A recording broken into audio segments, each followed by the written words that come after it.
Loli bereaksi kini dicap melawan ibunya. Tangis Nikita Mirzani pecah.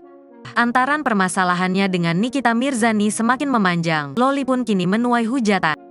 Tak sedikit yang beranggapan Loli menjadi anak durhaka lantaran ia kini melawan Nikita Mirzani.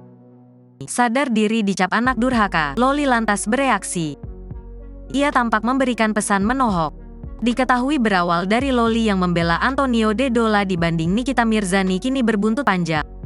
Pasalnya Loli terang-terangan ingin tinggal bersama Antonio De Dola tak ingin lagi bersama Nikita Mirzani. Netizen yang melihat pertikaian ibu dan anak ini pun memberikan beragam reaksi.